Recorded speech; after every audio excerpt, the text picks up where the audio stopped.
Uh, Imagine the mountain you're standing on is, not actually held together by solid rock, Yeah. but by a subterranean glacier that's basically acting as structural cement. Yeah, it's a terrifying thought. Right, and then imagine what happens to the valley below when that internal ice suddenly liquefies.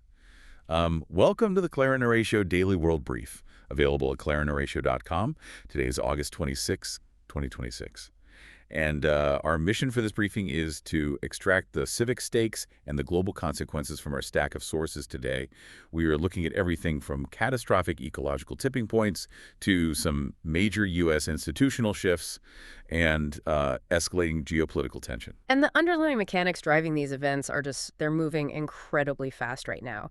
To really understand the global consequences, we have to kind of look past the surface level headlines and dissect exactly how these physical and political systems are operating under, well, extreme pressure. Yeah, so let's start immediately on the border of Nepal and Tibet, where the physical reality of a changing planet just collided with human life in a really devastating manner.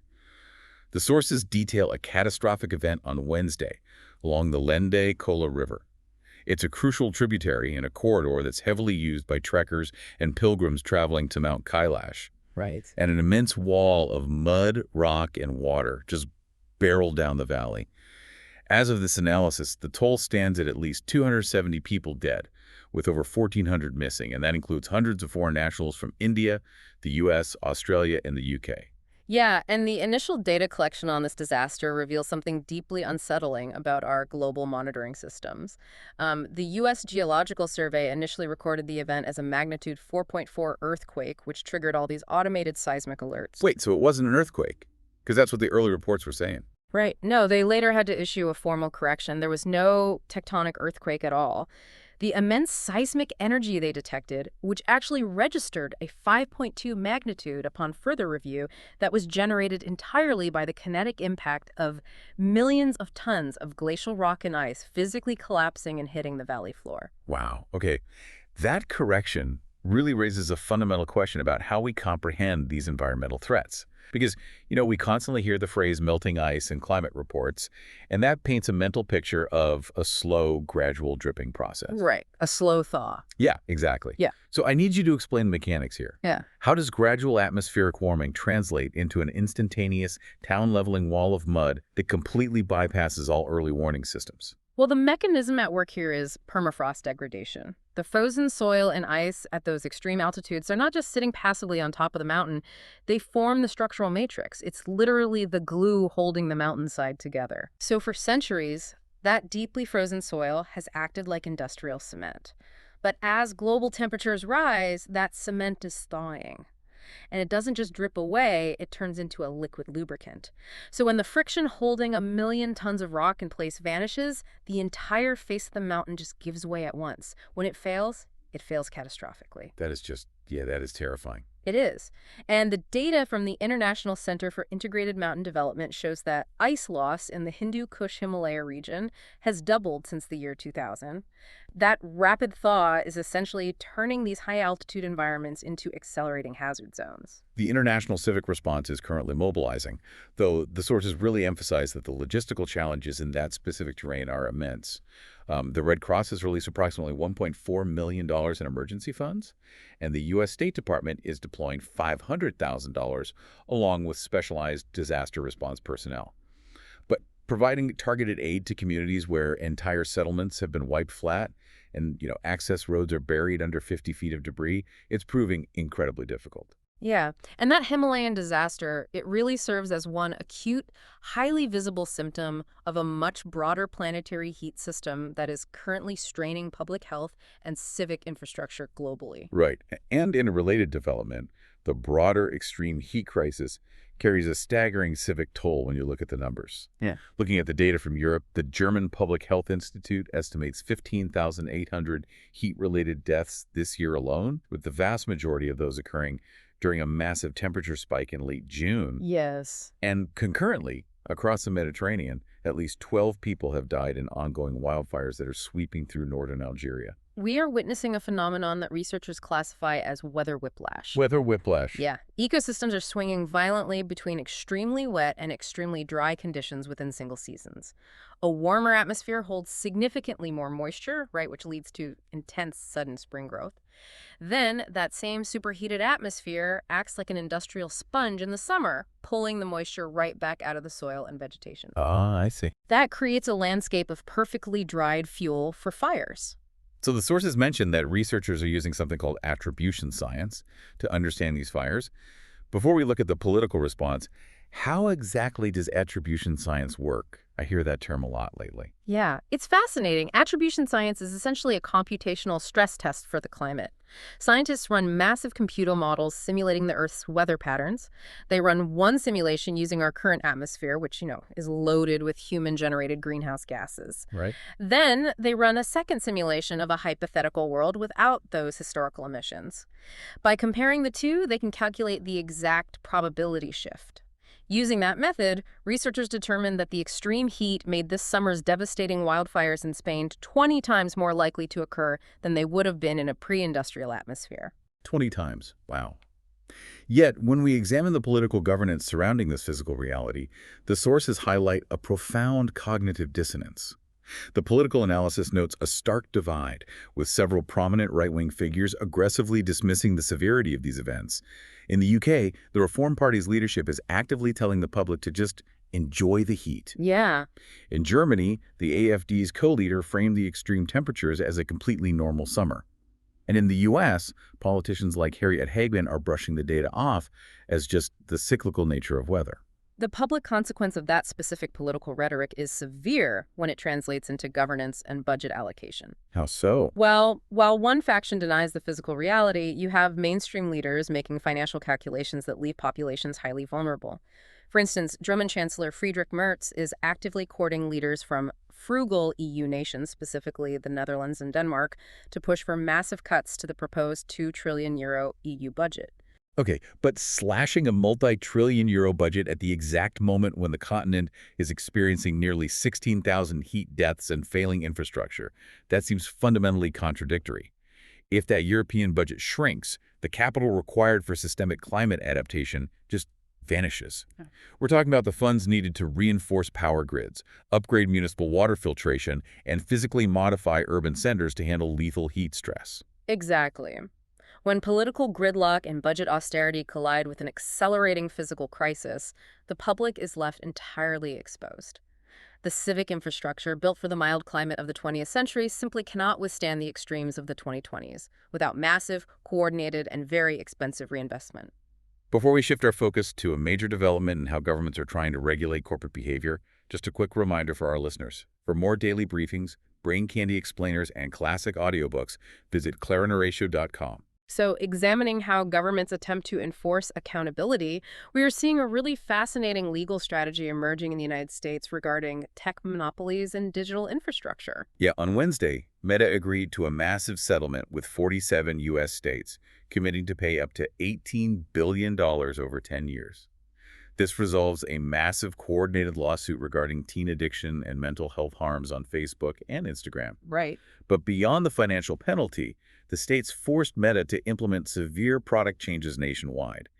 Minors will face a 2-hour daily hard cap on usage, complete lockouts from midnight to 6 a.m., and muted notifications during school hours. This represents a massive evolution in tech governance, because for years, the federal legislature in the U.S. has been completely paralyzed regarding social media regulation. Yeah, gridlock. Right. So the states bypassed Washington entirely. By utilizing consumer protection and product liability frameworks, these state attorneys general successfully treated a digital platform exactly the same way they would treat a physical product, like a vehicle with defective brakes or a dangerous medication lacking warning labels. But looking closely at the mechanics of this settlement, a highly cynical corporate strategy emerges from Meta. Right. They are intentionally withholding 30% of that $18 billion payout to the states, unless two very specific conditions are met. Ah, yes, the conditions. Right. Rival platforms TikTok and YouTube must be forced to implement the exact same time restrictions and night modes, and they must pay matching financial penalties. It's basically like a speeding driver offering to pay their traffic ticket, but only if the police agree to set up a speed trap outside their rival's house. Are they actually prioritizing child safety here, or are they weaponizing a legal settlement to force state governments into regulating their biggest competitors? The sources outline a tactic that looks remarkably like corporate extortion wrapped in a public safety initiative. Yeah. Meta's chief legal officer explicitly stated that the company requires an industry-wide solution. By making a massive portion of the settlement contingent on the states aggressively pursuing TikTok and YouTube, Meta is using its immense monopoly power to shape industry-wide civic regulations through closed-door legal settlements rather than, democratic legislation. They essentially secure a leveled playing field for themselves by drafting the states to act as their private enforcers. Right, which shifts the burden of industry regulation away from lawmakers and directly into these opaque settlement negotiations. Speaking of securing vulnerabilities, that brings us directly to our next story, which shifts from digital infrastructure to physical power grids and global security.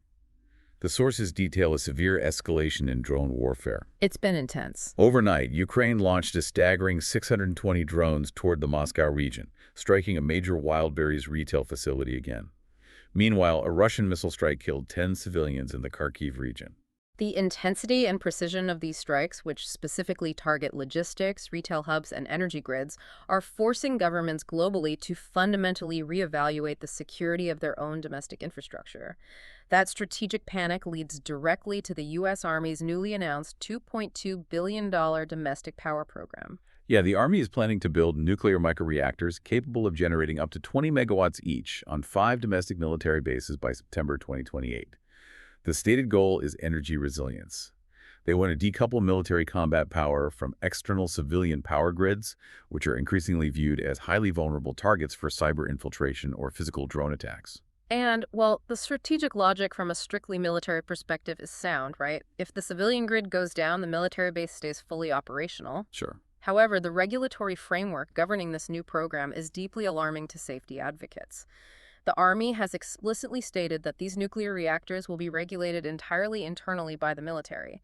They are completely bypassing the civilian U.S. Nuclear Regulatory Commission. See, bypassing the civilian regulatory body responsible for nuclear safety raises massive public consequence questions. For the listener at home, this is a massive shift. We rely on the public grid to keep our lights on, but the military is essentially saying they do not trust the public grid to survive, so they are building their own private nuclear network. Right. If you live near one of these bases, your local zoning board and civilian safety inspectors have zero oversight over a nuclear reactor operating basically in your backyard. We are seeing a severe tension here between military necessity and public safety. This push for nuclear expansion aligns with former President Trump's May 2025 executive orders, which aim to quadruple U.S. nuclear power production. Yeah. But by creating a closed-loop regulatory system managed solely by the Army, the public loses oversight over installations that carry profound environmental and security risks for the surrounding communities. And critics in the sources also point out the stark financial realities of nuclear development. They argue this military program is essentially a hidden public subsidy for deeply uneconomical nuclear technology. For context, the last 2 major civilian reactors built in the U.S. were completed years late and ran $17 billion over budget. Yes, and the military possesses the budgetary flexibility to absorb those kinds of cost overruns without civilian congressional approval, further insulating the program from democratic financial oversight. Shifting to a community weighing immense security risks on a national scale, Iceland is facing a profound civic choice this Saturday. The nation of roughly 400,000 people is holding a knife-edge referendum on whether to resume membership talks with the European Union. Historically, joining the EU has been an absolute non-starter for the Icelandic public. That historical reluctance has always centered on one crucial resource, and that's fish. The marine industry accounts for roughly 40% of Iceland's total exports. Joining the EU requires entering the Common Fisheries Policy, which essentially means Iceland would have to share control of their highly lucrative and fiercely protected territorial waters with European fleets. For decades, preserving that absolute economic sovereignty was the paramount concern for voters. But the calculus has completely shifted from fishing economics to hard geopolitical security. The sources note Russian maritime intelligence ships have been tracked operating in the strategic GIUK gap. I need a quick geographical translation here. What exactly is the GIUK gap, and why is it so critical to maritime intelligence? GIUK stands for Greenland, Iceland, and the United Kingdom. It is a massive strategic oceanic choke point. If Russian submarines or naval vessels based in the Arctic want to access the open Atlantic Ocean to threaten shipping lanes or approach the U.S. coast, they must pass through the narrow waters between those three landmasses. Ah, okay. Iceland sits directly in the center of that gap, making it one of the most critical listening posts and strategic bottlenecks in global naval warfare. Right, so combine that highly sensitive geography with former U.S. President Trump's destabilizing rhetoric regarding NATO tariffs and his repeated ambitions to purchase Greenland, and Iceland is suddenly feeling incredibly exposed. Iceland is a founding member of NATO, but they do not possess a standing military of their own. Wow, really? Yeah, they rely entirely on allies and a 1951 defense pact with the United States. As the Arctic becomes a heavily contested military arena and traditional American alliances appear increasingly fragile, the physical and financial security umbrella of a unified Europe becomes highly attractive. That makes sense. The government factions pushing for the yes vote argue that joining the EU and eventually adopting the euro would stabilize their volatile currency and shield them from larger global powers. But the economic reality on the ground makes any compromise incredibly difficult for the voting public. Inflation in Iceland has driven interest rates to 8%, making mortgage rates terrifying for ordinary citizens. The No campaign is demanding a permanent special arrangement exemption from the EU to protect their fishing industry. Can a nation of just 400,000 people realistically demand permanent structural special treatment from a unified economic bloc of 450 million consumers? Well, that tension is the core of Saturday's vote. It represents a profound civic test. The public must choose whether to preserve their deep cultural and economic sovereignty over their waters, accepting the military isolation and financial volatility that comes with it, or trade a vital portion of that independence for the collective security of the European Union. In stark contrast to these intense geopolitical fractures and security anxieties, our final story looks at a profound cultural loss that occurred on Tuesday, the passing of Dolly Parton. Discussing a country music icon in a briefing focused on global affairs and public consequence might seem unusual at first glance, but examining her legacy through a strict sociological lens reveals something truly remarkable. We have spent this entire briefing analyzing political polarization, institutional gridlock, and fractured societies. Yet, Parton achieved a civic impossibility in the modern era. Yeah, polling data detailed in the sources confirms just how unique her position was. She was the only major public figure holding a positive approval rating above 50% across Democrats, Republicans, and independents alike. She commanded equal, genuine adoration from rural Kentucky traditionalists, LGBTQ+ communities, and corporate boardrooms. And she managed that universal appeal without ever diluting her identity or compromising her business acumen. From a governance perspective, her refusal to compromise her self-worth is a masterclass in leverage. Yeah. When Elvis Presley wanted to record her song, I Will Always Love You, his manager famously demanded half the publishing rights. Parton, fully understanding the long-term compounding value of her intellectual property, stared them down and walked away from the biggest star on the planet. That takes guts. It does. She kept the rights entirely. And the eventual massive royalties from that single decision funded vast philanthropic efforts, including her Imagination Library, which supplied over 200 million books to young readers globally. She maintained an iron grip on a massive business empire while projecting absolute, sincere warmth. In an era where public figures constantly weaponize their platforms to divide populations for engagement, her steadfast commitment to shared humanity stands out as a genuine anomaly. Her ability to cross every modern barrier of age, sexuality, class, and politics serves as a sociological reminder. Unified consensus is still structurally possible within a population, even if it currently requires a generational talent to achieve it. Looking across today's sources, we are clearly not looking at a single unified narrative. We are tracking distinct multi-directional pressures. We have ecological tipping points rewriting the physical map in the Himalayas in Europe. We have U.S. states aggressively rewriting consumer law to rein in tech monopolies. And we have nations like Iceland alongside the U.S. military reevaluating the physical security of their borders and power grids. The through line connecting these disparate events is institutional adaptation. Whether it is a mountain town facing a suddenly unstable glacier or a government trying to secure a power grid against drone swarms, the old systems are being forced to adapt to entirely new threat profiles. This leaves us with a lingering question regarding the future of public infrastructure.